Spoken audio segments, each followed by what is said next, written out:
నా పేరు పాల్ విశ్వాస్. మాది ద్రాక్షారామ దగ్గర ఉన్నటువంటి ఒక చిన్న విలేజ్ అండి. అసలు మా ఊరికి యేసు ప్రభు అంటే తెలియదు. భయంకరమైనటువంటి నిష్ఠాగరిష్టమైనటువంటి విగ్రహ ఆరాధనతో మా ఊరిలోనే మా తాతయ్య వాళ్ళు ఒక దేవాలయాన్ని అంటే విగ్రహ సంబంధమైన దేవాలయాన్ని కట్టించి ధర్మదాతలుగా ఉంటూ యేసు ప్రభు అంటే తెలియనటువంటి గ్రామం అది. కానీ దేవుని యొక్క మహాకృప, ఆయన ఏ విధంగా మమ్మల్ని మాతో జోక్యం చేసుకున్నాడు అన్నది ఆలోచన చేస్తే ప్రభు దగ్గర కన్నీరు కాచకుండా నేను ఎప్పుడు ఉండలేనండి. మా గ్రామంలో అసలు యేసు ప్రభు అంటే తెలియని దినాల్లో, ఇలా విగ్రహారాధనతో ఉన్నటువంటి దినాల్లో మా కుటుంబంలో ఒక అద్భుతాన్ని దేవుడు జరిగించినాడు. మా నాన్నమ్మ గారికి భయంకరమైనటువంటి ఒక అనారోగ్యం కలిగినప్పుడు అనేక హాస్పిటల్స్ తిప్పినప్పటికీ కూడా ప్రయోజనం లేక చివరికి ఆమె ఇంకా మరణిస్తుంది అని డిక్లేర్ చేసి కాకినాడ జనరల్ హాస్పిటల్లో చివరి వార్డులో పెట్టి ఇంకా రేపు తీసుకెళ్ళిపోండి అని చెప్పినప్పుడు వారు తీసుకెళ్ళిపోవడానికి వారు రెడీ అవుతూ ఉన్నారు.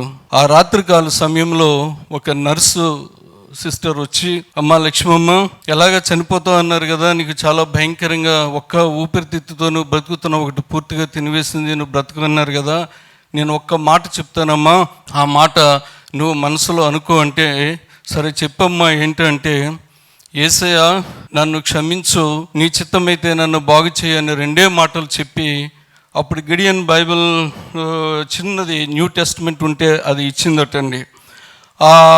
ఇస్తే ఆ విశ్వాసంతో ఆ మాటలు యేసు ప్రభు అంటే ఎవరో తెలియదు, ఆ రెండు మాటలు గుర్తుపెట్టుకుని వీళ్ళు ద్రాక్షారామ వచ్చేసారండి.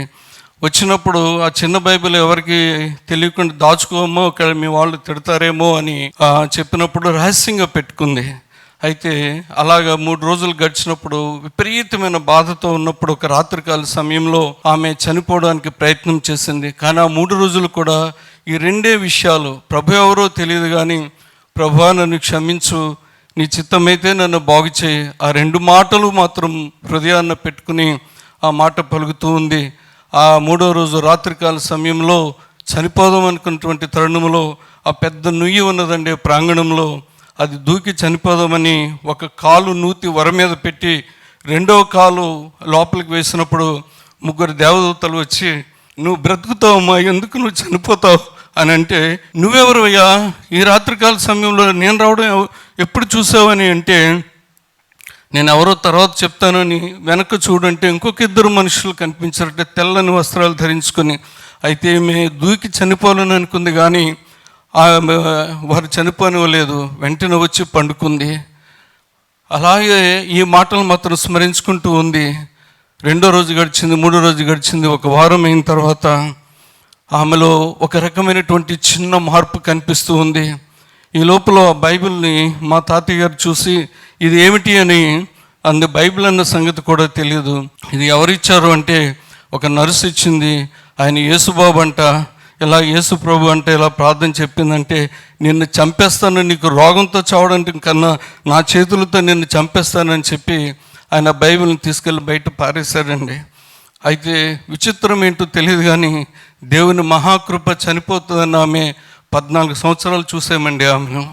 ప్రియమైనటువంటి వాళ్ళరా, అయితే ఆ విశ్వాసం, దేవుని యొక్క ప్రేమ ఎలా జోక్యం చేసుకుందంటే, ఆయన ఏర్పాట్లో మేము ఉన్నాం కాబట్టి ప్రభు అలాగా ఏదో ఒక ప్రయత్నం ద్వారా అటెంప్ట్ చేస్తూ నాన్నమ్మను బ్రతికించిన కొద్ది కాలానికి తిరుగుబాటు చేస్తున్నారు మా తాతయ్య గారు. అయితే మా తాతయ్య గారు కూడా ఒక పరిస్థితి వచ్చింది. వ్యవసాయం సరిగా పండగ అప్పులు పాలై పొలంలో ఉన్నటువంటి ఎండ్రిన డబ్బా తీసుకొచ్చి చనిపోదాం అనుకున్నప్పుడు మరలా అదే 3 దూతలు వచ్చి ఆయన కనిపించింది. రామూర్తి, నువ్వు ఎందుకు చనిపోతావు, నువ్వు బ్రతుకుతావు అని అంటే ఆయన కిన్నుడైపోయి, ఎవరు నువ్వు అంటే, నీ భార్యతో మాట్లాడిన దేవుణ్ణి అని చెప్పి ఆయనకి సమాధానం, ఆ స్వరం వినిపించిందటండి. ఆయనలో కూడా ఒక రకమైన చిన్న విశ్వాసం ఏర్పడింది. ఎప్పుడైతే వీళ్ళిద్దరూ ఈ విధంగా ఉన్నారో, మా నాన్నగారు విలన్ అయిపోయారండి, పెద్ద విలన్ అయిపోయారు. ఆ ఊరిలో చదువుకున్నటువంటి హైయెస్ట్ చదువుకున్నారు, BA BEd చేశారు ఆయన. ఆయన చూసి మీరు చేస్తున్న పని ఏంటి యేసు అనే పేరు ఎత్తుతున్నారు, ఆయన గురించి నాకు కొద్దిగా తెలుసు, వాళ్ళు పలానా వాళ్ళ దేవుడు, వాళ్ళ మతం ఏంటి, ఆ కులం ఏంటి, ఇది తీసుకొచ్చారంటే మిమ్మల్ని ఇద్దరిని నేను చంపేస్తానని చెప్పి ఆయన ఎంతో తిరుగుబాటు చేశారండి. అయితే అలా కొంతకాలం గడిచిన తర్వాత తల్లి బాగుపడుతూ స్వస్థపరచబడింది కదండి. అప్పుడు మా నాన్నగారికి ఒక చిన్న ఆలోచన, అయినప్పటికీ కూడా యేసు ప్రభు అంటే ఆయనకి పడలేదు. అయితే ఉద్యోగం వచ్చింది, అడ్డతీగలు అనే ప్రాంతం, ఏజెన్సీ ప్రాంతంలో ఆయనకి పోస్టింగ్ వచ్చింది. అప్పటికి నేను తమ్ముడు ఎదుగుతూ ఉన్నాము. మా ఇద్దరిని తీసుకెళ్ళి అన్నవరం కొండ మీద తీసుకెళ్ళి నాకు విశ్వేశ్వరరావు అని, మా తమ్ముడికి జయశేఖరరావు అని నామకరణం కూడా చేశారు అక్కడ. అయితే అప్పుడు ఆ స్కూల్కి వెళ్ళిన తర్వాత కొద్ది రోజులు ఉన్న తర్వాత అక్కడ ఒక మాస్టర్ పరిచయం అయ్యారు, డ్రాయింగ్ మాస్టర్ నారాయణమూర్తి గారు అని. ఈనాటికి 90 సంవత్సరాల వృద్ధుడై పెద్దాపురంలో ఉన్నారండి ఆయన వచ్చి ఒకసారి మా నాన్నగారి దగ్గరికి వచ్చి, మీ పేరు ఏంటండి అంటే, నా పేరు లోహితాస్య అన్నారు. అంటే ఇప్పుడు దాసు అని పెట్టారులేండి, మా నాన్నగారికి అసలు పేరు లోహితాస్య అని పెట్టారన్నమాట అప్పుడు. ఆ తర్వాత దాసుగా మారారు ఆయన. ప్రియులరా, అప్పుడు ఆయన వచ్చి అన్నారు, మాస్టరు దాస్ గారు, యేసు ప్రభు గురించి మీరు ఎప్పుడైనా విన్నారా అన్నట్టు. వెంటనే మా నాన్నగారు ఒక త్రాచుపంలో లేచిపోయి, మీకు ఏమన్నా పిచ్చా, అక్కడ చూస్తే మా అమ్మకు పట్టుకుంది ఆ పిచ్చి, ఆ తర్వాత మా నాన్నగా పట్టుకుంది, అయితే మళ్ళీ ఎక్కడికి వెళ్తే మీకు ఇదేమన్నా జబ్బా, మీ మతం మీకు ఉంచుకోలేరా, ఎందుకు మీకు మాకు ఎలా చెప్పడం అని చెప్పి ఆయన కొట్టేంత ప్రయత్నం చేశారట. ప్రతిరోజు కనిపించినప్పుడల్లా ప్రేమతో ఆయన పలకరిస్తూ ఉంటుండగా, సరే దాస్ గారు మీకు ఒక బైబిల్ ఇస్తాను చదువుతారంటే, నాకు అవసరం లేదు మీ బైబిల్, నాకు బోల్డ్ గ్రంథాలు ఉన్నాయి, నాకు భగవద్గీత ఉంది, రామాయణం అవన్నీ చదివారండి. నాన్నగారికి కూడా తెలుసు, నాకు కూడా కొంత పరిచయం ఉంది ఆ శ్లోకాలతో, పద్యాలతో, అన్నింటితో కూడా, ఎందుకంటే నేను కూడా కొన్ని నేర్చుకుని ఉన్నాను కాబట్టి. అయితే ప్రియులరా, ఆ విధంగా ఆయన ప్రేమతో పలకరిస్తూనే ఉన్నాడు. కానీ చాలా ఆగ్రహంతో వీళ్ళిద్దరికి కొట్లాట అవుతూ ఉన్నది. ఒకనొక రోజున ఈయన గొడవ పడలేక, సరే ఇవ్వండి బైబిల్, నాకు ఎంతోమంది మాకు దేవుళ్ళు ఉన్నారు, మీ బైబిల్ గొప్ప అంటున్నారు, మీ దేవుల్లో ఏ తప్పు లేదంటున్నారు, ఏం తప్పులున్నాయో నేను చూపించి లోకానంతటికి నేను చెప్తాను, ఇవ్వండి అని చెప్పి బైబిల్ తీసుకున్నారండి నాన్నగారు. తీసుకుని బైబిల్ చదవడం మరి ఎక్కడి నుంచి ప్రారంభించారో నాకైతే తెలియదు, కానీ ఏ తప్పులు పట్టుకుందామని చదువుతుంటుండగా మా నాన్నగారు తప్పులు కనిపిస్తూ ఉన్నాయటండి చదువుతున్నప్పుడు. వెంటనే భయం వేసి, ప్రియులరా, బైబిల్ని తీసుకెళ్ళి మా నాన్నగారు నూతులు పారేశారండి. ఆయన తెలియక ఈ పరిశుద్ధ గ్రంథాన్ని నూతులు పాడేశారు. కానీ లోపల ఒక భయం పట్టుకుంది ఆయనకి, ఏంటి, నేను ఈ బైబిల్, నాకు ఎంతమంది దేవుళ్ళు ఉన్నారు, వాళ్ళ గురించి ఇలా విన్నాను, కానీ ఇదేంటి, ఇది చదివినప్పుడు నా తప్పులు చూపిస్తుంది ఏంటి అనేటువంటి ఒక భయం పట్టుకుని కొంత ఆలోచనతో ఉన్నారండి. అలా కొన్ని దినాలు గడిచిన తర్వాత అడ్డతీగల నుంచి కాకినాడ వస్తూ ఉన్నారు, బస్సులో కూర్చుని జగ్గంపేట ప్రాంతం దగ్గరికి వచ్చినప్పుడు కిటీ దగ్గర కూర్చున్నారండి బస్సులో. ఆనాడు ప్రైవేట్ బస్సులు ఉండేమటండి, ఎస్ఆర్ఎంటీ వాళ్ళు. ఆ బస్సు దగ్గర కూర్చుని, ఆ విండో దగ్గర కూర్చుని ఆయన సడన్గా ఏడవడం మొదలుపెట్టాడండి. విపరీతంగా ఏడుస్తూ ఉన్నాడు. వెంటనే ఆ బస్సు డ్రైవరు, కండక్టర్ వాళ్ళ వైపు, ఏంటి నిలగేడుస్తున్నాడు, పక్కకి ఏమైందని అంటే, ఈయన ఏడుపు ఆపట్లేదు. ప్రయాణికులంతా అన్నారు, పోనివ్వండి అన్నారు. ఏమైంది మీకు అని అడిగిన ఆయన మాట్లాడే స్థితిలో లేరండి. అరగంట పోయిన తర్వాత ఆయన బయటికి, ఆ స్పృహ నుంచి బయటకు వచ్చాడు. ఏమైందండి మీకు అంటే, అరే యేసు ప్రభు నిజమైన దేవుడు రా, అద్దం నుంచి ఆకాశం నుంచి నాతో మాట్లాడాడు రా, ఆయన నా కుమారుడా, నీ పాపాలు నేను క్షమిస్తున్నానని సిలువేసిన దర్శనం ఆయన కనిపించిందండి. వెంటనే ఆయన అక్కడికక్కడేనో మారిపోయి, ప్రభా నన్ను క్షమించు, నువ్వు నిజమైన దేవుడు అని చెప్పి ఒప్పుకొని వచ్చి ఆయన జీవితం మారిపోయారు. సరే బాగానే ఉంది అనుకున్నప్పుడు మా మదర్ వీళ్ళని అయిపోయిందండి. ఆవిడ గదిలో పూజ, ఈయనేమో ఇక్కడ ప్రార్థన. వాళ్ళిద్దరూ కూడా కొన్ని గొడవలతో ఉంటుండగా, పిల్లలమైన మాకు ఫుడ్ ఉండేది కాదు, మాకు నిద్ర ఉండేది కాదు, ఎవరు వంట వాళ్ళది అన్నట్టుగా గొడవ ఉండేది. కానీ దేవుని మహాకృపను బట్టి నాన్నగారు రక్షించబడిన 14 సంవత్సరాల తర్వాత అమ్మ కూడా రక్షించబడిందండి. ఈ మధ్యలో నేను ఉన్నాను. ప్రియమైనటువంటి వాళ్ళారు, నా విషయం చెప్తున్నాను. కాలేజీలో ఉన్నప్పుడు చాలా ఆగతాయిగా, అల్లరిగా, దొంగ బుద్ధితో నాన్నగారి జేబుల నుంచి డబ్బులు పట్టుకెళ్ళిపోయి అన్నీ చిల్లర పనులన్నీ చేస్తూ ఉండేవాడిని. భయంకరమైన వ్యసనాలంటూ ఏమీ లేవు, కానీ ఒక రకమైనటువంటి కోపం, కొట్టేసేవాడిని కూడా చిన్నతనంలోనే, అంత కోపంతో ఉండేవాడిని ప్రియులారా. అయితే మా నాన్నగారు ఎప్పుడైతే ప్రభువుని రక్షకునిగా అంగీకరించారో, అయ్యో నాకు పుట్టిన ఈ బిడ్డలు కూడా రక్షించబడాలని మా నాన్నగారు ఏం చేసేవారంటే, ఆయన సైకిల్ మీద నా తమ్ముడిని ముందు కూర్చోబెట్టుకుని నన్ను వెనకాల కూర్చోబెట్టుకుని ప్రియులారా, వేళంగి గ్రామం నుంచి 28 కిలోమీటర్ల సైకిల్ తొక్కుంటూ కాకినాడ మంచి మందిరానికి జిఆర్ లాన్ గారి సహవాసానికి తీసుకెళ్తూ ఉండేవారండి ఆ రోజుల్లో. అలా ఉంటున్నటువంటి దినాల్లో ఒకసారి 3 రోజుల మీటింగ్కి అటెండ్ అయినప్పుడు దేవుని యొక్క దాసులు జేడి మాథ్యూస్ గారని, ఆయన ఇప్పుడు లేరు, దేవుని దగ్గరికి వెళ్ళిపోయారు. ఆయన ద్వారా వాక్యం మాట్లాడుతుంది. ఏమిటంటే, రక్షించబడనేరకుండినట్లు యెహోవా హస్తం కుర్చీ కాలేదు, విననేరకుండినట్లు ఆయన చెవులు మందం కాలేదనే అంశం మీద మాట్లాడుతూ సిలువను గురించి ధ్యానం చేసినప్పుడు దేవుడు నా హృదయాన్ని పగలగొట్టాడండి. నేను ఎంత దుర్మార్గంగా జీవిస్తున్నాను, ఎంత మోసం చేస్తూ జీవిస్తున్నాను అని నా బుద్ధిని అంతా బయట పెట్టినప్పుడు దొల్లి దొల్లి దొల్లి ఏడ్చి ప్రభు దగ్గర ఒప్పుకున్నానండి నేను. అప్పటి నుంచి నా దేవుడు నన్ను ఆశీర్వదించడం మొదలు పెట్టాడండి ప్రియులారా. అలా ఇంటర్మీడియట్ అయిపోయింది. ఆ తర్వాత ఇంజనీరింగ్కి వెళ్ళిపోయాను. ఇంజనీరింగ్కి వెళ్ళిపోయిన తర్వాత నేను అక్కడ ఒంటరిగా ప్రార్థన చేసుకుంటూ ఉండేవాడిని. కొండల దగ్గరికి వెళ్ళిపోయి, విశాఖపట్నం ఏరియాలో మట్టండి, కొండ దగ్గరికి వెళ్ళిపోయి గ్రౌండ్లో ఓపెన్గా ఉంటూ ప్రార్థన చేసుకొని ప్రభుతో సమయం గడుపుతూ ఉండేవాడిని. అయితే దేవుడు నాకు ఇచ్చినటువంటి గొప్ప తలంపు ఏంటంటే, హాస్టల్ అందరిలో కూడా ఎవరున్నారు క్రిస్టియన్ పిల్లలు, ఎవరు క్రైస్తవ పేర్లు ఉన్నాయని వాళ్ళందరినీ పోగు చేయాలనే తలంపు దేవుడు నాకు ఇచ్చినప్పుడు ఒక్కొక్క రూమ్కి వెళ్ళి వాళ్ళందరినీ తీసుకుని ప్రియులారా ఒక చోట కూర్చోబెట్టి అందరం కలిసి ప్రార్థన చేసుకునే వాళ్ళం. అలా చేసుకుంటూ అక్కడ స్థానికంగా ఉన్నటువంటి ఒక సంఘానికి వెళ్తూ ఉన్నప్పుడు మేము చాలా దేవునిలో బలపడ్డామండి. అలా చదువుతున్నటువంటి సమయంలో ప్రియులారా ఒక విచిత్రమైన విషయం జరిగింది. మేము ఇలాగ దేవుని సహవాసంలో ఉంటుండగా మా మీద ఒక యాంటీగా తయారైపోయారండి కాలేజీలో. వీళ్ళంతా భక్తులట అని చెప్పి స్టూడెంట్స్గా ఉన్నప్పుడే ఆ విధంగా వ్యతిరేకంగా ఉండేవారు. ఒక రూమ్లో మేము కలుసుకున్నప్పుడు ఆ రూమ్లో ఒక ఎంత విగ్రహారాధికుడు అంటే, మేము అక్కడ ప్రార్థన చేసుకుంటూ ఉంటే అతనికి ఎంత పౌరుషం ఉంటే బయటికి కూర్చోమని అనేవాళ్ళం. ఆ అటక ఉంటుంది కదండి, అటకెక్కి అక్కడ మాకు వ్యతిరేకంగా మంత్రాలు చదువుతూ ఉండేవాడు. కానీ దేవుని మహాకృపను బట్టి దేవుని మా కన్నీటిని చూసి ఆ ప్రార్థన విని ఆ బాబు కూడా రక్షించబడినాడు. మంచి ఉద్యోగంలో ఉన్నాడండి. అతను మంచి సాక్షిగా నిలబడ్డాడు. చెప్తూ ఉంటాడు, విశ్వాసాన్ని వాళ్ళు ఇలా ప్రార్థన చేసుకున్నప్పుడు వెటకరించిన వాడిని, నేను తిట్టినటువంటి వాడిని, అందరిని కాదని పైకెక్కి గట్టిగా స్వరమెత్తి మంత్రాలు చదివిన వాడిని, కానీ దేవుడు నన్ను రక్షించాడని గొప్ప సాక్షిగా నాడు స్టీల్ ప్లాంట్లో మంచి ఇంజనీర్గా పనిచేస్తూ ఉన్నాడండి. ఇలా ఉంటుండగా ప్రియులారా, దేవుడు నాకు college first year, second year college first, third year college first వచ్చింది. చివరిలో ఫైనల్ ఇయర్ ఎగ్జామ్స్ రాస్తున్నప్పుడు మా సహవాసంలో ఉంటున్నటువంటి ఒక బాబుకి సీరియస్ అయిపోయిందండి. అతను ఈశ్వరయ్య, అతను కూడా ప్రభుని నమ్ముకున్నాడు, దేవుని నడిపించామండి. అతను ప్రభుని నమ్ముకున్నాడు. రేపు నాకు ఎగ్జామ్ అంటుండగా అతనికి మా జూనియర్ మట్టండి అతనికి సీరియస్ అయింది. సీరియస్ అయితే అందరూ ఎవరి మట్టుకు వాళ్ళు చదువుకుంటున్నారు, ఏం చేయాలో తెలియలేదు.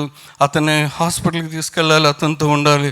రేపేమో నాకు చాలా టఫ్ ఎగ్జామ్, ఎలక్ట్రికల్ పవర్ సిస్టమ్స్లో అది చాలా టఫ్ ఎగ్జామ్. ప్రభువా ఏంటి పరిస్థితి అని ఆలోచించినప్పుడు వెళ్ళు, అతనికి సహాయం చేయి, ముందు అతనికి నువ్వు పరిచయం చెయ్యి అని చెప్పినప్పుడు నా పరీక్షను విడిచిపెట్టి ప్రియులారా నేను ఆ బాబుతో హాస్పిటల్లో ఉండిపోయానండి. తర్వాత రోజు ఎగ్జామ్ టైంకి వచ్చి నేను సరిగా మనసంతా కలత చెందింది, సరిగా రాయలేకపోయాను. చాలా దిగులు పడ్డాను, మార్కులు తగ్గిపోతాయేమని. అయినా ప్రభు దగ్గర ప్రార్థన చేసుకున్నాను, ఏదో రాసి వచ్చాను. చివరికి తర్వాత మిగతా ఎగ్జామ్స్ రాస్తూ ఉంటుండగా ఇంకొక 2 ఎగ్జామ్స్ ఉన్నాయి అనే సమయం ఉంటుండగా ఒక కాలేజీలకి నోటిఫికేషన్ వచ్చింది. ఏ రోజునైతే అతనికి ఇబ్బంది ఏర్పడిందో, ఆ హాస్పిటల్లో ఉన్నానో ఆ రోజు పేపరు మరలా ఎగ్జామ్ పెడుతున్నారండి, అది ఎక్కడో లీక్ అయిందట, మళ్ళీ పెడుతున్నారు పలానా డేట్ అని చెప్పి కొంత సమయం ఇచ్చారు. దేవుని మహాకృపను బట్టి దానికి ప్రిపేర్ అయ్యి రాశాను. ప్రియులారా కాలేజీ విడిచిపెట్టి వచ్చేసిన తర్వాత కొద్ది రోజులకి ప్రియులారా రిజల్ట్ కోసం ఎదురు చూస్తూ ఉన్నాం. నాకు ఒక లెటర్ వచ్చింది. ఏంటంటే, congratulations Vishwas, you got the state second rank, you are awarded by the board of technical education. ఇలా ఒక చిన్న పల్లెటూరు నుంచి వచ్చిన వాడినండి. మా ఊర్లో చదువుకునే వాళ్ళు లేరండి. ఈనాటికి మా ఊర్లో బస్సు సౌకర్యం లేదండి. ఈ మధ్య రోడ్డు వేస్తే ఆటోలు కార్లు మాత్రం వెళ్తాయి, కానీ ఈనాటి వరకు మాకు బస్సు సౌకర్యం లేదు. అలాంటి కుగ్రామంలో కూలి పనులు చేసుకునేటువంటి మా కుటుంబాలు కూలికి వెళ్తారండి. ఆ చేపలు కాలువలో పట్టి అమ్ముతూ ఉంటారండి. వాళ్ళు ఈనాటికి అదే పని చేసుకుంటూ ఉన్నారండి. అలాంటి గ్రామంలోంచి వచ్చినటువంటి నన్ను, నా ప్రభువు నన్ను రక్షించిన తర్వాత నేను ప్రభు కొరకు నమ్మకంగా జీవించినప్పుడు ప్రభుని అడిగాను, ప్రభు ఏంటి నా జీవితం అంటే, నువ్వేం చింతపడకు, నీ విషయం నేను చూసుకుంటాను అన్నాడు. ప్రియులరా, అలాగా దేవుడు అంచెలంచెలుగా ఆశీర్వదిస్తూ నాకు స్టేట్ సెకండ్ ర్యాంక్ వచ్చినప్పుడు నేను ప్రభు మీద కొంచెం అలిగాను. ఏంటంటే, స్టేట్ ఫస్ట్కి స్టేట్ సెకండ్కి 4 మార్కులు తేడా అంతే అండి. జేఎన్టీయూ అనంతపురం ఫస్ట్ వస్తే ఆంధ్ర యూనివర్సిటీలో సెకండ్ ర్యాంక్ నాకు వచ్చింది. 4 మార్కులే తేడా వచ్చిందండి. ప్రభుని అడిగాను, ప్రభు ఏంటి ఫస్ట్ ర్యాంక్ ఇవ్వచ్చు కదా నాకు, నీకోసం ఇలా జీవిస్తున్నాను కదంటే, ప్రభు స్పష్టంగా మాట్లాడాడు, నా కృప నీకు చాలును. కారణం ఏంటో తెలుసా, ఫస్ట్ ర్యాంక్ ఇస్తే నేను పట్టుకోగలను, నేను నీకు ఎంత అతిశయం నాకు తెలియదా అన్నాడు. అలాగని థర్డ్ ర్యాంక్ ఇచ్చాను అనుకో, ఓస్ అంటావు, నువ్వు నన్ను అసలు పట్టించుకోవు, ఇది చాలు అన్నాడు. వెంటనే సంతృప్తి చెంది దేవానికి వందనాలు అన్నాను. ఎప్పుడైతే ఇలా వచ్చానో, ఇంజనీరింగ్ పూర్తయిన తర్వాత వెంటనే కుటుంబ పరిస్థితులను బట్టి నాన్నగారు కొవ్వూరులో ఉన్నటువంటి బంధువుల ద్వారా వచ్చినటువంటి ఆ సంఘంలో ఉన్నటువంటి ఒక సంబంధం వస్తే వివాహం చేసుకున్నాను. నా జీవితంలో ఒకే ఒక సంబంధం, నేను నాన్నగారు ఏది చెప్తే అదే నేను ఇష్టపడి చేసుకున్నాను. ఒకే ఒక్క సంబంధం, నేను ఏ పెళ్లి చూపులు చూడలేదండి. అది ఇక్కడ ఉన్నది, ఆమె సాక్ష్యం, సిస్టర్ ఇక్కడే ఉన్నది. వెంటనే నాకు జాబ్ రాలేదు, కానీ మా మామగారికి మా అత్తగారికి నేనంటే చాలా ఇష్టం. ఎందుకంటే ప్రభు నమ్ముకుని బాగా చదువుకున్న బిడ్డ. నేను అప్పటికి ఉద్యోగం రాలేదండి.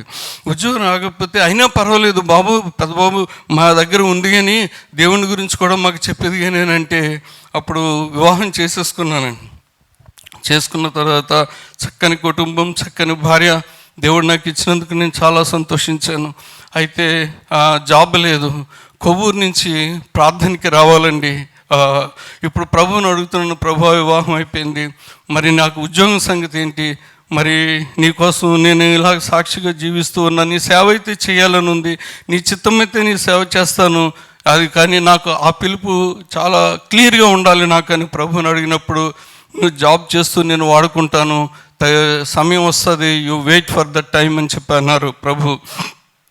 అప్పుడు కొవ్వూరు నుంచి ప్రార్థనకు వస్తున్నాం. ఆ రోజుల్లో ఈ జాన్ వెస్లీ వాళ్ళ నాన్నగారు విజయ్ కుమార్ గారు ఆ చర్చికి వారితో పరిచయం ఉన్నప్పుడు మాకు వివాహం చేసింది కూడా ఆయనే అండి. ఆ చర్చికి రావాలంటే గోకారం బస్ స్టాండ్లో దిగి, గోకారం బస్ స్టాండ్లో మళ్ళీ అప్పుడు ప్రైవేటు బస్సులు ఉండేయండి, డొక్కు బస్సులు, ఆ బస్సు ఎక్కి అక్కడ ఆ చర్చి దగ్గరికి వెళ్ళాలన్నమాట అండి. అలా వెళ్తూ ఉంటుండగా గోకారం బస్ స్టాండ్ ఇద్దరు దిగాము. దిగిన తర్వాత అక్కడ టెలిఫోన్ ఎక్స్చేంజ్ బిల్డింగ్ ఉంది, మీకు అందరికీ తెలుసు అనుకుంటాను, 4 అంతస్తుల బిల్డింగ్. ఒకసారి తను నన్ను పక్కన పెట్టుకుని నేను ఆ బిల్డింగ్ వంక చూసి, నాకు జాబ్ వస్తే ఇలాంటి బిల్డింగ్లో వస్తే బాగుంటుంది, ఇది చాలా బాగుంది, ఇది భారత ప్రభుత్వం అంట ఇది అని చెప్పి నేను తనతో అంటే, దేనికి ప్రార్థన చేయండి వస్తుందిలే అని చెప్పి, మీరు ఆశిస్తే దేవుడు ఇస్తాడులే అని చెప్పి తను నాతో అన్నప్పుడు ప్రభువుని అడిగాను, ప్రియులారా ప్రార్థించాను. అప్పుడు ఏం చేశానంటే, లోపలికి వెళ్ళి చూసి వస్తాను అసలు ఏముంటుందో అని చెప్పి నేను ఆ బిల్డింగ్ లోపలికి వెళ్ళే ప్రయత్నం చేశానండి. ఆ రోజు తను అక్కడ పెట్టి, అక్కడ వెంటనే అక్కడ సెక్యూరిటీ తీసి, బాబు బయట వాళ్ళు ఎవరు రావడానికి వీల్లేదు అని చెప్పి నన్ను గెంటి వేశాడండి అతను ఆ రోజు. అది నేను ఇంజనీరింగ్ చదువుకున్నానయ్యా, జస్ట్ కొంచెం లోపల ఏముంటుందో చూద్దాం అంటే, no this is protected area, nobody should come into this building అని చెప్పి నన్ను గెంటి వేశాడు. ప్రియులారా, దేవుని ఆశ్చర్యకరమైన విషయం ఏంటంటే, 6 నెలలు గడవకుండానే నేను ఒకసారి లైబ్రరీకి వెళ్తే ఆ పేపర్లో ఒక అడ్వర్టైజ్మెంట్ చూశాను, government of India department of telecommunications recruitment for the engineers అని చూశాను. సరే అని చెప్పి నేను, అది ఓన్లీ 14 పోస్ట్స్ అండి, అది ఏ రిజర్వేషన్ కూడా లేదు. ఉన్న 14 పోస్టుల్లో ఓన్లీ 7 పోస్టులు మాత్రమే అన్రిజర్వ్డ్ కేటగిరీలో ఉన్నాయి. అయినా ప్రభు నాకు మనసులో ఇచ్చాడు, యూ అప్లై ఫర్ దట్ అన్నాడు. నేను అనుకునేవాడిని 4 పోస్టులు 7 పోస్టులే కదా ఉన్నాయి, అందులో మనకి ఎక్కడ వస్తుంది, కొన్ని లక్షల మంది రాస్తారంటే ప్రభు స్వరం నాకు వినిపిస్తుంది, యూ అప్లై ఫర్ దట్ అని. వెంటనే వెళ్ళి సైకిల్ వేసుకుని వెళ్ళి పేపర్ కొని అప్లై చేసి పంపించాను. కొద్ది కాలానికి ప్రియులారా ఈ లెటర్ వచ్చింది, హాల్ టికెట్ వచ్చింది ఎగ్జామ్కి. ఈ లోపల నేను ప్రభు చిత్తాన్ని కనిపెడుతూ కూడా దీనికి అప్లై చేయమని ప్రభు మాటను ఖాతరు చేయకుండా మధ్యలో నా స్వతహాగా ఒక డిపార్ట్మెంట్ ఆఫ్ మైన్స్లో నా అంతటి నేను జాయిన్ అయ్యాను. అందులో జాబ్ వచ్చిందని ప్రియులారా, అది చాలా హారిబుల్. నేను అందులో ట్రైనింగ్ పొందుతుంటుండగా భూమి లోపలికి నేను 2 కిలోమీటర్లు కూడా వెళ్ళానండి. నేను భూమి లోపలికి, నా డ్రెస్ వేరే, మైనింగ్ డ్రెస్ వేరే ఉంటుంది, cap, lamp, belt, shoe, half nicker, దీంతో లోపలికి వెళ్ళి ఎలక్ట్రికల్ ఇన్స్పెక్షన్స్కి వెళ్ళాలన్నమాట అండి, లోపల మైన్స్ చేసే దగ్గర. సో నాకు ఓపెన్ కాస్ట్లో వేశారు, అంటే ఓపెన్ గనిలో వేశారు, అది బాగానే ఉంది. కానీ ఒకానొక రోజున లోపలికి పంపించారు. లోపలికి వెళ్ళినప్పుడు చాలా భయం వేసింది, అంధకారం చాలా భయంకరంగా ఉంటుంది లోపల. సరే వచ్చిన తర్వాత ప్రభు ఏంటి నా పరిస్థితి, ఎంత కఠినమైన ఉద్యోగం అని చెప్పి అనుకున్నాను. ఆ ఒక్కరోజు అక్కడ దాంట్లో ట్రైనింగ్ అయ్యాను. తర్వాత రోజు మళ్ళీ ఓపెన్ కాస్ట్లో నైట్ డ్యూటీ వేశారండి. విశాలంగా ఉంటుంది, ఇంజనీర్గా నేను తిరుగుతూ ఉన్నాను. అక్కడ చేయలేకపోతున్నాను డ్యూటీ, అంతా కఠినంగా ఉంది. అంటే దేవుని మాటను కాదని, దేవుని యొక్క చిత్తం తెలిసి ఉండి కూడా, ఆయన సంకల్పం ఎరిగి ఉండి కూడా దాన్ని త్రోసిపుచ్చేస్తే ఎంత కఠినంగా ఉంటుందన్నది నేను నేర్చుకున్నానండి అక్కడ. ఆ రోజు రాత్రి ఆ ఫీల్డ్లో ఉంటూ ప్రభువుకు మొరపెట్టాను. ఈ లోపల నాకు క్వార్టర్ ఇచ్చారు, అన్ని ఫెసిలిటీస్ ఇచ్చారు, బాబు కూడా పుట్టాడు. వాళ్ళకి కూడా నెక్స్ట్ డే తీసుకురావడానికి సిద్ధంగా ఉన్నారు. కొవ్వూరు నుంచి నా దగ్గరికి మణుగూరు తీసుకురావడానికి సిద్ధంగా ఉన్నారండి వాళ్ళు, అది కొత్తగూడెం తీసుకురావడానికి సిద్ధంగా ఉన్నారు. కానీ నాకు నైట్ డ్యూటీ చూస్తే భయం వేసి ఆ రోజు రాత్రి మొరపెట్టాను, ప్రభా ఇలాగే పడుకుని ఆకాశం వైపు చూశానండి. ఇదంతా ఓపెన్ కాస్ట్ మట్టండి, ఓపెన్ ఫీల్డ్. చీకటిలో ఉన్నాను, చిన్న ల్యాంప్, నా క్యాప్కి ల్యాంప్ ఉంటుంది, చేతిలో ఒక ఆయుధం ఉంటుంది, కర్ర. తిరుగుతూ ఇంకా ఆ బల్ల మీద అలా పడుకుని ఆకాశం వైపు చూసి ఏడుస్తూ ప్రభుని అడిగాను, ప్రభా ఈ ఉద్యోగం చేయలేనయ్యా నాయన, నేను చేయలేను తండ్రి అని నేను ఆలోచన చేసి తెల్లవార్లు కూడా పెనుగులాడానండి. ప్రభా ఇక్కడి నుంచి ఎలాగైనా మార్చు అని తెల్లవార్లు పెనుగులాడానండి. అలా పెనుగులాడినా లేదు. తర్వాత రోజు ఉదయం 10 గంటలకి మా తమ్ముడు 2 కవర్లు తీసుకుని వచ్చాడు, అపాయింట్మెంట్ లెటర్స్. ఒకటి ఇదేమో హాల్ టికెట్ వచ్చి ఎగ్జామ్ రాసి ఉన్నాను, దీనికేమో ఇంటర్వ్యూకి రమ్మని వచ్చింది. రెండోదేమో రైల్వే ఇంటర్వ్యూకి రమ్మని వచ్చింది, అప్పటికి అది రిక్రూట్మెంట్ రాసి ఉన్నాను. ప్రియులారా ఏం జాయిన్ అవ్వాలో తెలియలేదు, కానీ నాకు ఈ టెలికమ్యూనికేషన్ జాయిన్ అవ్వాలని నాకు అనిపించింది. వెంటనే ఇది విడిచిపెట్టి నేను రిజైన్ చేసి నేను వచ్చేసాను ఇంటికి. ఇంకా వాళ్ళని ఆగిపోమని చెప్పానమాట అండి, అక్కడ ఆగిపోయారు. ఇది వెంటనే వెళ్ళి హైదరాబాద్ ఇంటర్వ్యూకి వెళ్తే ప్రియమైనటువంటి వాళ్ళరా అక్కడ నాకు అపాయింట్మెంట్ ఇచ్చారు. ఎట్లా ఇచ్చారంటే అది కూడా చాలా ఏడిపించారు. ఎట్లా అంటే నీకు ఎక్కడ కావాలయ్యా పోస్టింగ్ అన్నారండి. అయ్యా నాకు రాజమండ్రికి కావాలండి అన్నాను.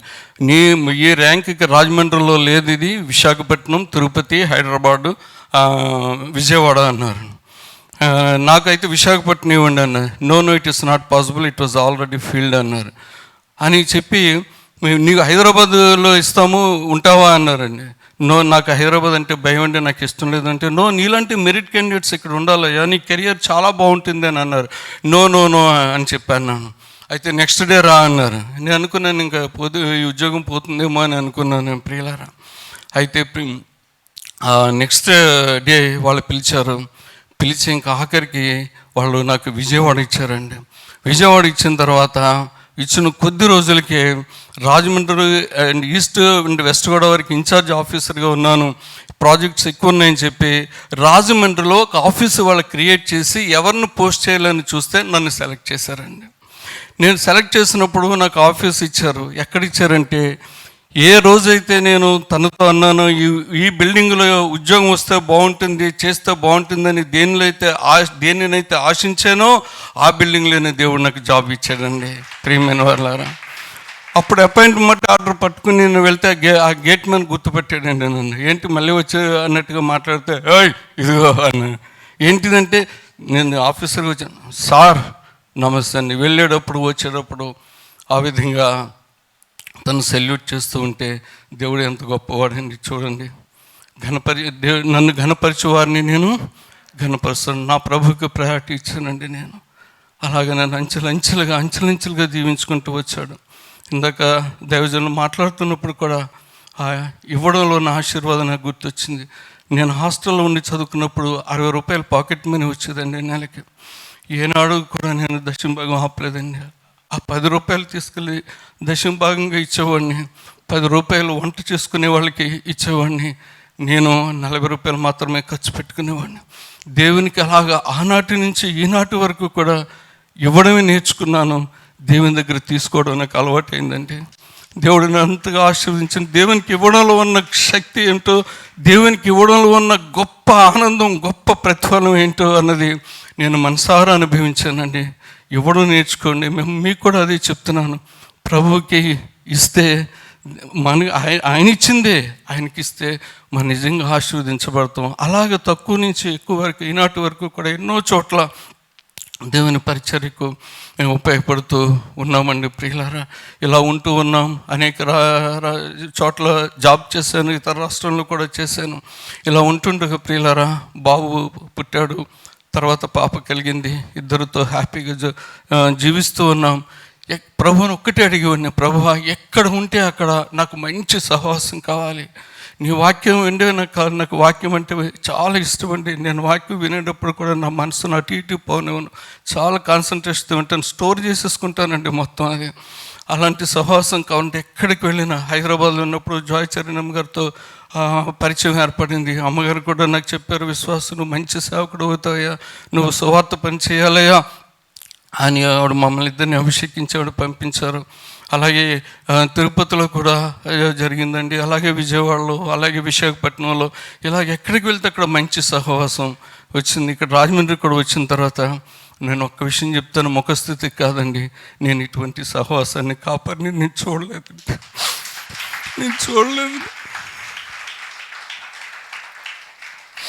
ఎంతగా బలపడుతున్నామండి, ఎంతగా బలపడుతున్నాము. ప్రభు మాకు ఆ విధంగా మమ్మల్ని పోషిస్తూ ఉన్నాడు. మరొక మాట ఏంటంటే, విశాఖపట్నంలో పనిచేస్తూ ఉన్నప్పుడు ప్రియులారా, మనకి సంవత్సరం మొదట్లో ఒక్కొక్క వాగ్దానాన్ని మనం తీసుకుంటూ ఉంటాం. ఆ వాగ్దానం ఖచ్చితంగా నెరవేరేది. నాకు 2010లో ఒక మంచి వాగ్దానం, దాని ప్రకారం నెరవేరింది. 11 అన్నీ పాజిటివ్గానే వచ్చినాయి.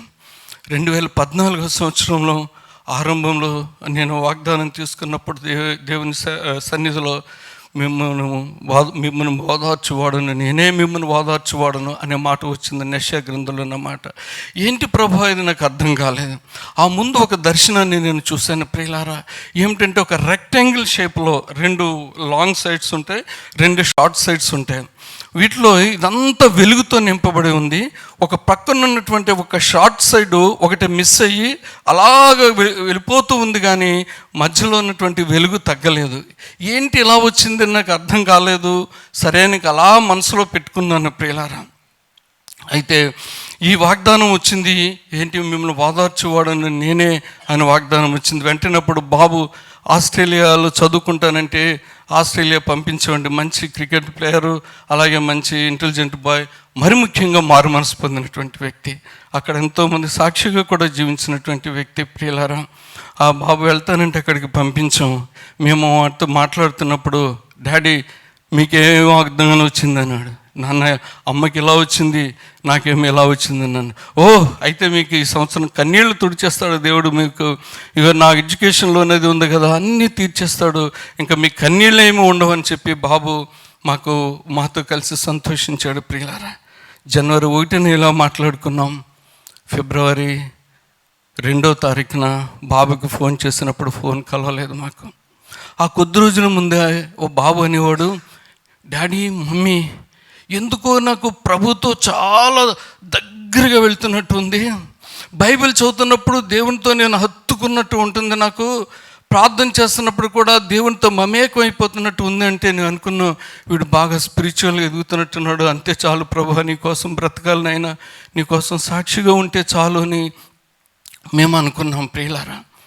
అయితే 2వ తారీఖున మేము ఫోన్ చేస్తుంటే ఫోన్ కలవలేదు.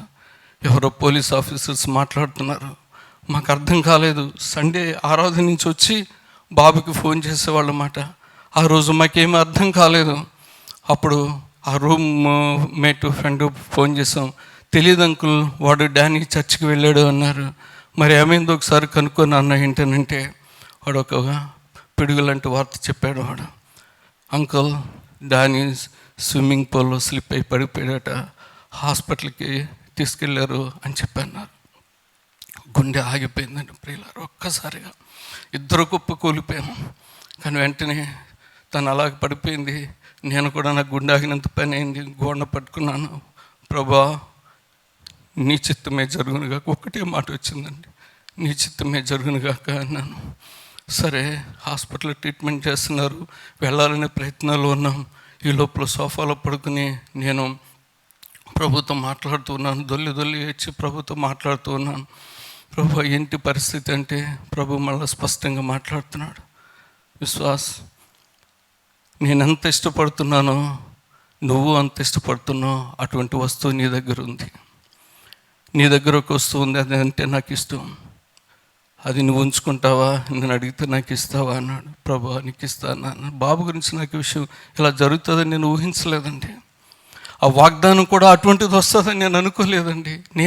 నేను అనుకున్నది ఒకటైతే దేవుని యొక్క సంకల్పం ఏర్పాటు వేరుగా ఉన్నదండి. అప్పుడు అన్నాను, ప్రభా నీ చిత్తమైతే అది నీకు ఇచ్చేస్తాను నాయన, నీకు ఇష్టమైంది నీకు ఇచ్చేస్తాను అన్న. అయితే బాబు కోసం చాలా ప్రార్థన చేసామండి. అయితే సరిగ్గా నిన్నటి దినాన్నే బాబు మరణించాడండి. అదే ప్రభు దగ్గరికి వెళ్ళిపోయాడు. నేను మరణించాడని నేను అన్ను, ఇక్కడ లేడు కానీ అక్కడ ఉన్నాడని నిరీక్షణతో మేము బ్రతుకుతూ ఉన్నటువంటి వాళ్ళం. ప్రభా ఏంటి నేను ఎలా జరిగిందంటే, వాడిని నా నీతితో నింపుకున్నాను. వాడు నా దగ్గర ఉంటాడు. ఎందుకంటే నీ మనసు వాడిని నువ్వు ఎంతో ప్రేమించావు. నీ మనసు మీ మనసు వాడి మీదే ఉంటుంది. ఇప్పుడు నా దగ్గర పెట్టుకున్నాను కాబట్టి మీ మనసు నా మీద ఉంటుంది కనుక నేను తీసుకున్నానని చెప్పి ప్రభు నాతో స్పష్టంగా చెప్పాడు. అందరూ అన్నారండి ఏమనంటే, అయ్యా మీకు ఎందుకు ఇలా జరిగింది, మీరు దేవుడు ఇంత చక్కగా బ్రతుకుతారు, ఎంతో ప్రేమిస్తారు, అందరినీ నీ చక్కనిగా అందరితో ప్రవర్తిస్తారు, దేవుడు మీకు అన్యాయం చేశాడంటే, అయ్యా దేవుడు అన్యాయం ఎప్పుడు చేయడండి. 2014 ఫిబ్రవరిలో జరిగిందండి. ఫిబ్రవరి 8వ తారీఖున 2014 సంవత్సరంలో జరిగిందండి విషయం ప్రియులారా. ఆదివారం సరిగా 2వ తారీఖున పడిపోయాడు, 8వ తారీఖున మరణించాడు. కరెక్ట్గా నెక్స్ట్ 1 వీక్లో ఆదివారం రోజున బాడీ వచ్చిందండి. విశాఖపట్నం పంపించారు. మేము వెళ్ళకుండానే వాళ్ళు చెప్పారు, ఇంకా మీరు రావద్దండి, బ్రతికే అవకాశాలు లేవు, ఇంకా రావద్దు, మీ ప్రయాణం ఆగండి అంటే ఇద్దరు ఆగిపోయాం. పంపించారు. ఆదివారం రోజున మార్నింగే ఆ డెడ్ బాడీ వచ్చినప్పుడు ప్రియులారా, ఆదివారం సన్నిధి బాడీని అక్కడే పెట్టి దేవుని సన్నిధికి వెళ్ళిపోయానండి. ఎందుకంటే మందిరం మాండం ఇష్టం లేదు. బాబుని అక్కడే పెట్టి ఆదివారం ఆరాధనకి వెళ్ళి ప్రభుని స్తుతించి, ప్రభు నువ్వు గొప్ప కార్యం చేసావు నాయన, ఇది నీ చిత్తమైంది, నువ్వు నాకు చూపించవు.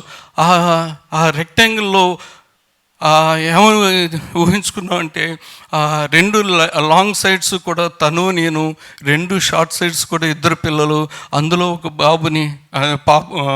బాబుని దేవుడు తీసుకెళ్తున్నట్టుగా నాకు దర్శనం చూపించాడు. రెండవది ఏంటంటే, మిమ్మల్ని ఓదార్చువాడని నేనే అన్నాడు. నేను పాజిటివ్గా తీసుకున్నాను, కానీ ఈ విధంగా వస్తుందని నేను అనుకోలేదు. నిజంగా ఎంతోమంది వచ్చారండి ఓదార్చడానికి. మనుషులు ఎంత ఓదార్చినా మాకు ఓదార్పు కలగలేదు, కానీ మేము దేవుని వాక్యం చదువుకున్నప్పుడు ఇది ఓదార్చిందండి. దేవుని వాక్యమే లేకపోతే మేము బ్రతుకుండేవాళ్ళం కాదండి. దేవుని వాక్యం మమ్మల్ని బ్రతికించిందండి. ఎందుకంటే బాబు అంటే అంత ప్రాణంగా ప్రేమించాం.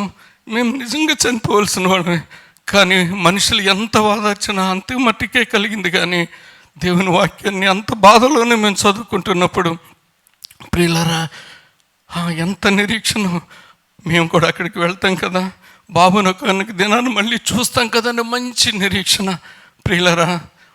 పెంచిన దాన్ని బట్టి, అనుబంధాన్ని బట్టి దుఃఖం కలిగినప్పటికీ కూడా ప్రభు చేతిలో క్షేమంగా ఉన్నాడు, మనం కూడా అక్కడికి వెళ్తామని ఆ నిరీక్షణ కలిగినటువంటి వారంగా 10 సంవత్సరాలు ఎలా గడిపేమో మాకు తెలియదండి.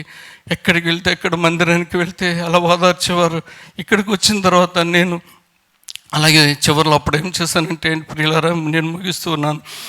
హైదరాబాద్లో సూపరింటెండెంట్ ఇంజనీర్గా నాకు అక్కడ ఎగ్జిక్యూటివ్ ఇంజనీర్గా విశాఖపట్నంలో వచ్చేసాను. ప్రమోషన్ మీద నేను హైదరాబాద్ నన్ను షిఫ్ట్ చేశారు. విశ్వాసకి ప్లేస్ మారిస్తే బాగుంటుంది అని అతనికి హైదరాబాద్ షిఫ్ట్ చేద్దాము, అతను చాలా ఇదిలో డిప్రెషన్లో ఉన్నారు కదా అని వాళ్ళు తలంచి డిపార్ట్మెంటు నా మీద ఉన్నటువంటి మంచి అభిమానం గౌరవంతో నన్ను అక్కడికి షిఫ్ట్ చేశారండి. అక్కడ ఉన్నప్పుడు జాయచరణం గారు పరిచయం గారు, మందిరంతో సహవాసం కలిగింది ప్రియులారా. అయితే అక్కడ ఉంటుండగా నాకేంటంటే ఒక ఆశ, దేవుని సేవ చేయాలని. అప్పటికే అనేక చోట్ల సాక్షిగా సువార్త పని మీద వెళ్తూ ఉన్నాను, అనేక మందిరాలకి ఎక్కడుంటే అక్కడ సహకారిగా ఉంటూ ఉన్నాను. అయితే ప్రభు దగ్గర సమర్పణ చేసుకున్నాను. ప్రభా, నేను ఇంకా నీ సేవ చేయాలని ఉందయ్యా, నాకు ఒక మార్గం చూపించు అంటే, నేను ఇంకా పని కూడా కష్టంగా ఉంది. నెక్స్ట్ చీఫ్ ఇంజనీర్ ప్రమోషన్ లైన్లో ఉన్నాను. సీనియర్ మోస్ట్ ఆఫీసర్గా, ఫస్ట్ నెంబర్ 1 ఆఫీసర్గా నన్ను మొత్తం ఇండియా, ఆల్ ఇండియా లిస్టులో టాప్లో పెట్టాడండి దేవుడు. అది కూడా ఆయన చేసినటువంటి ఘనకార్యం. దాన్ని బట్టి నాకు చీఫ్ ఇంజనీర్ ప్రమోషన్ కూడా రెడీగా ఉంది. అయితే పని కూడా చాలా హార్డ్గా అనిపిస్తూ ఉంది. దేవుడు ఇది చూపిస్తూ ఉన్నాడు. అప్పటికి నేను మా మిస్సెస్తో చెప్పాను, అలాగే అక్కడ పనిచేస్తున్న మా చీఫ్ ఇంజనీర్తో కూడా చెప్పాను, అయ్యా నేను ఇంకా కొద్ది రోజుల్లో రిజైన్ చేస్తానండి, కొంచెం ఓపిక పట్టండి, నేను ఇంక పని చేయలేను అని చెప్పి నేను అన్నీ రెడీ చేసి పెట్టుకున్నాను. ఆశ్చర్యం ఏంటంటే ఆ దేవుడు అనాథగా విడిచిపెట్టేవాడు కాదు, అలాగని బికారుగా చేసేవాడు కాదు. ఆయన నేను రిజైన్ చేసి వద్దాం అనుకున్నప్పటికే ప్రభుత్వం నుంచి ఒక న్యూస్ వచ్చింది, విఆర్ఎస్ స్కీమ్ ప్రవేశపెడుతున్నారని చెప్పి, వాలంటీర్ రిటైర్మెంట్ స్కీమ్. అమ్మయ్య, అయితే నా కోసమే దేవుడు ఏర్పాటు చేశాడు అని చెప్పి అనుకుని వెంటనే ఆ స్కీమ్ వరకు ఒక 3-4 నెలలే వెయిట్ చేశానండి. ఆ స్కీమ్ వచ్చింది, కొంత ప్యాకేజ్తో మమ్మల్ని బయటికి పంపించేశారు. అంతే, వెంటనే అక్కడ విడిచిపెట్టి ప్రియులరా ఇక్కడికి వచ్చేసామండి. వచ్చిన తర్వాత ఎక్కడికి వెళ్ళాలనుకున్నప్పుడు, నేను ఇంతకుముందు కొన్నిసార్లు సంహిత డిగ్రీ కాలేజీలో జోసెఫ్ ఎడ్వర్డ్ గారి వాక్యానికి ఆకర్షితున్నై నేను ఒంటరిగా వెళ్ళి వింటూ వస్తూ ఉండేవాడిని. ఒకసారి తను ఉన్నప్పుడు ఇద్దరం కలిసి వెళ్తూ ఉండేవాళ్ళం అట్టండి. అప్పటి నుంచి నాకు ఈ దైవజనులు అంటే ఒక ప్రత్యేకమైనటువంటి ఆ స్థానం నా హృదయంలో ఉన్నది.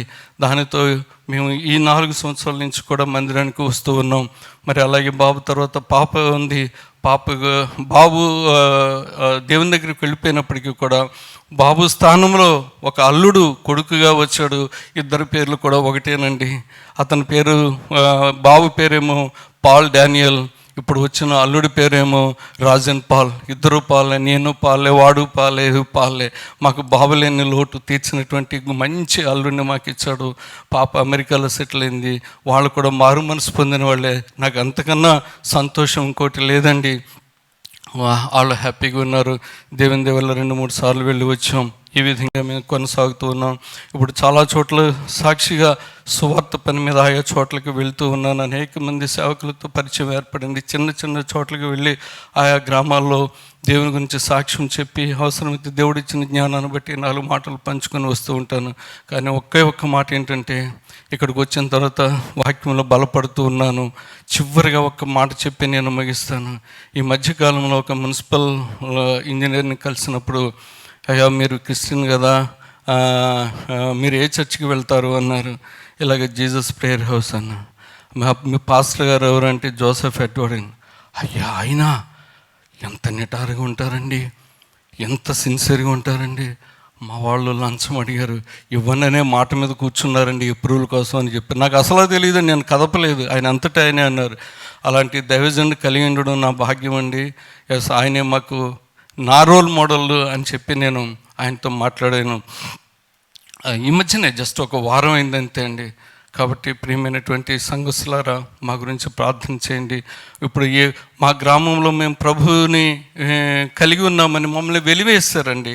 తప్పు వేసి గుడి దగ్గర కూర్చోబెట్టి నీళ్లు తోడుకోకూడదు, ఇంకా వీళ్ళ బట్టలు ఎవరు ఉతుక్కూడదు, చాకులు ఎవరు ఉతుక్కూడదు అని ఈ విధంగా మాట్లాడుతూ మమ్మల్ని వెలివేస్తారండి.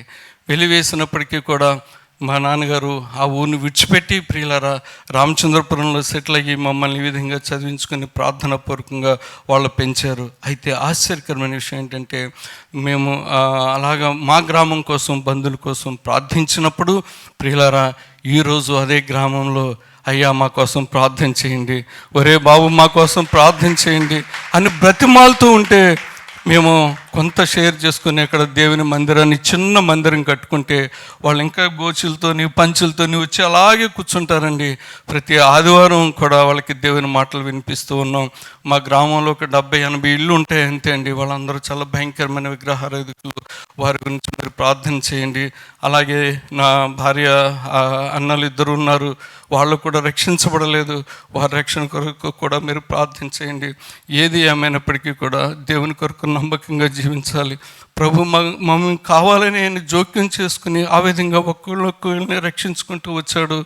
నేను మారుమనసు పొందిన తర్వాత నా దేవుడు నాకు అన్యాయం చేయలేదు, కానీ నన్ను అంచెలంచెలుగా ఆశీర్వించి తన కొరకు సాక్షిగా నిలబెట్టుకున్నాడు. అవసరమైతే నా మరణం ద్వారా కూడా దేవునికి మహిమ రావాలని ఆశతో బ్రతుకుతూ ఉన్నాను. మరి మా గురించి ప్రాముఖ్యంగా మీరు అందరూ ప్రార్థన చేయండి. ఈ సమయం ఇచ్చిన దైవజనులకు నేను కృతజ్ఞతలు తెలుపుకుంటూ సాక్షిని ముగిస్తూ ఉన్నాను. చాలా ఛాలెంజింగ్ టెస్ట్ మనీ కదండి, వెరీ ఛాలెంజింగ్. ఈ సాక్ష్యాన్ని ఎంతోమంది వినాలి, ఎంతోమంది వినాలి. ప్రభువుని తెలుసుకోవడం ఒకటంటే, ప్రభువు కొరకు నిలబడడం మరొకటి. నానమ్మ గారి దగ్గర నుంచి స్టార్ట్ అయింది. అంటే ఈ కుటుంబాన్ని దేవుడు రక్షించుకున్న విధానం చాలా యునిక్. అబ్రహాం దగ్గరికి ముగ్గురు వ్యక్తులు వచ్చి మాట్లాడినట్టుగా వీళ్ళ నాన్నమ్మ గారితో మాట్లాడి రక్షించడం, వీళ్ళ నాన్నగారితో మాట్లాడి రక్షించడం. వీళ్ళకి దేవునికి మీడియేటర్ ఎవరు లేరు. ఏకంగా డైరెక్ట్గా మినిస్టీరియల్ టీం అంతా ఎవరు? ఏంజల్స్. What a privilege. దేవుని దూతలను పంపి మినిస్ట్రీ చేసి రక్షించుకున్న కుటుంబం. మరి అదేవిధంగా వాళ్ళ ఫాదర్ని రక్షించిన దేవుడు స్వయంగా ఆయన బస్సులో వెళ్తుంటుండగా దేవుడు మాట్లాడడం. ఆ తర్వాత మరి బ్రదర్ని, కుటుంబాన్ని, పిల్లల్ని రక్షించుకుని ఒక ప్రక్కన శోధనలో వస్తూ ఉన్నా దానికి మించిన కృప దేవుడు పంపుతూనే ఉన్నాడు. ఆ ముళ్ళునే చూడొద్దు, నా కృప నీకు చాలు. ఎంత అద్భుతమైన విజన్ అది. ఒక రెక్టాంగిల్లో 2 లాంగ్ సైడ్స్, 2 షార్ట్ సైడ్స్లో ఒక సైడ్ మిస్ అయిన బ్యూటీ ఆఫ్ ద విజన్ ఏంటో తెలుసా? అందులో నాకు నచ్చింది, ఒక సైడ్, ఒక షార్ట్ లైన్ వెళ్ళిపోయినా గ్లో తగ్గలేదు. దేవునికి స్తోత్రం కలుగును గాక. ఆ వెలుగు తగ్గలేదు. అంటే అర్థం ఏంటి? సాల్వేషన్, రక్షణ కానీ, ఆత్మీయత కానీ, అభిషేకము కానీ అంత మరణకరమైన పరిస్థితుల్లో కూడా తగ్గకుండా ఫ్యామిలీలో దేవుడు పెట్టాడు. అసాధారణమైన కార్యం ఏంటంటే, మామూలుగా సాధారణంగా ఎవరు చేయలేని కార్యం ఏంటంటే, డెడ్ బాడీని అక్కడ పెట్టుకుని చర్చి కట్టండి అయ్యారు. చప్పట్లు కొట్టండి గట్టిగా.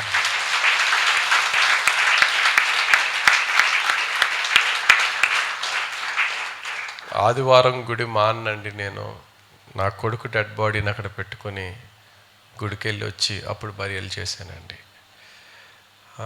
సో అద్భుతమైన సాక్ష్యాన్ని ఈరోజు మనం విన్నాం. కాబట్టి సాక్ష్యాలు ఎప్పుడు కూడా ఇనుము ఒక అయన్ షార్పన్స్ అయన్, ఇనుము చేత ఇనుము పదును పెట్టబడుతుంది అన్నప్పుడు అనే వాక్య ప్రకారంగా ఇటువంటి సాక్ష్యాలు విన్నప్పుడు మనలో ఉన్న విశ్వాసాన్ని ఇవి ఛాలెంజ్ చేస్తున్నాయి. వేర్ యు ఆర్, నువ్వెక్కడున్నావు, నీ విశ్వాసం ఎలాగుంది, నీ ఫేత్ ఎలాగుంది, నీ ఫేత్ఫుల్నెస్ ఎలాగుంది, నీ విశ్వాసానికి తగిన విధంగానే ఉంటున్నావా, నీ ఆత్మీయత. ఇప్పుడు అతిపెద్ద కష్టం అంటే మరణం. ఆ మరణంలో అతిపెద్ద కష్టం అంటే కన్నబిడ్డ మరణం. దానికి మించిన కష్టం ఇంక ఈ లోకంలో ఏమైనా ఉందా? చాలాసార్లు నేను చెప్తాను, అబ్రామా నీ కొడుకుని వేసే అనే ప్లేస్లో ఆప్షన్ ఇచ్చాడు అనుకో, ఇస్సాకు లేకపోతే నువ్వన్నా అంటే 100% హ్యాపీగా నా ప్రాణం ఇచ్చేస్తాను, నా కొడుకు బాగుంటే చాలు అంటాడు. ఏ తండ్రి అన్నా, ఏ తల్లి అన్నదే. అటువంటి బిడ్డ మరణం ఇంకా ఎక్స్ట్రీమ్ పెయిన్, దానికి మించిన పెయిన్ ఇంకొకటి లేదు. అందులో ఆయన ఫేత్ఫుల్నెస్, ఆయన భార్య. మరి ఒకరోజు వారింట్లో ప్రేయర్ పెట్టినప్పుడు ఆయన మిస్సెస్ చాలా చక్కగా అప్పుడు ఆవిడ సాక్ష్యం చెప్పారు. ఇద్దరు కూడా మంచి సాక్షులుగా వాడబడుతున్నారు. అంత అకాడమిక్ ఎక్సలెన్సీ ఉన్నా, అంత ఉన్నతమైన పొజిషన్లో ఉన్నా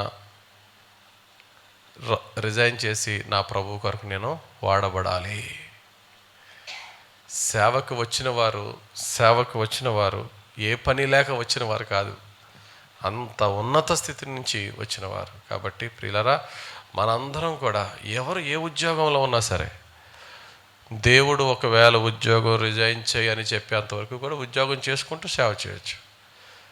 జీవితకాలం అంతా పని చేసుకుని నువ్వు పనే చేసుకో, పని చేయకపో, సేవ మాత్రం దేవునికి కొరకు ప్రత్యక్షంగా కానీ పరోక్షంగా కానీ దేవుని కొరకు మనం వాడబడాలి. ఎందుకంటే ఆ రక్షణ మన వరకు రావడానికి కారణం యేసు ప్రభు చేసిన మొదటి త్యాగం నుండి, ఆయన జీవితాన్ని, ఆయన ప్రాణాన్ని ఇచ్చిన ఆ యొక్క సమయం నుండి ఇప్పటి వరకు ఈ 2000 yearsలో కొన్ని లక్షల మంది హతసాక్షులైతే మన వరకు వచ్చింది ఈ రక్షణ. మన దగ్గరికి వచ్చిన ఈ రక్షణ కొంతమంది వరకు కూడా వెలకకుండా మనతోనే ఆగిపోతే మనం చాలా స్వార్థపరులం, దేవుని నుండి మంచి జీతాన్ని పొందుకోలేము. కాబట్టి మన చుట్టాలు అవ్వచ్చు, రక్త సంబంధులు అవ్వచ్చు, ఫ్రెండ్స్ అవ్వచ్చు, మనం మరణించే లోపల కొందరిని ప్రభు కొరకు రక్షించుటకు మనం సాక్షులుగా వాడబడాలి. మన జీవితమే ఒక సాక్ష్యముగా మారాలి. దేవునికి స్తోత్రం. హల్లెలూయా. చెప్పబడిన ఈ సాక్ష్యము మనందరి జీవితంలో ఫలించులాగున చిన్న ప్రార్థన చేసుకుందాం. ప్రేమ కలిగిన మా తండ్రి, దయగలిగిన తండ్రి, పాల్ విశ్వాస్ గారి యొక్క సాక్ష్యాన్ని మేము విన్నాం. ఎంతో ఉజ్జీవకరంగా, హృదయాలను ఉజ్జీవపరిచే విధముగా మా ఆత్మీయ జీవితాల్ని సవాలు చేస్తూ, నీ విశ్వాసం ఎలాగుంది, ప్రభువు పట్ల నీ విశ్వసనీయత ఎలాగుందని ప్రశ్నించి మమ్మలను ప్రోత్సాహపరిచే విధముగా ఈరోజు మాకు ఈ సాక్ష్యాన్ని అందించినందుకు వందనాలు. చెప్పబడిన ఈ సాక్ష్యము మా అందరి జీవితంలో దీవెనకరంగా ఫలింపచేయమని పాల్ విశ్వాస్ గారును, మిసెస్ పాల్ విశ్వాస్ గారును, వారి కుమార్తెను, అల్లుడిని, వారి యొక్క ఫ్యామిలీని అంతటినీ దీవించండి.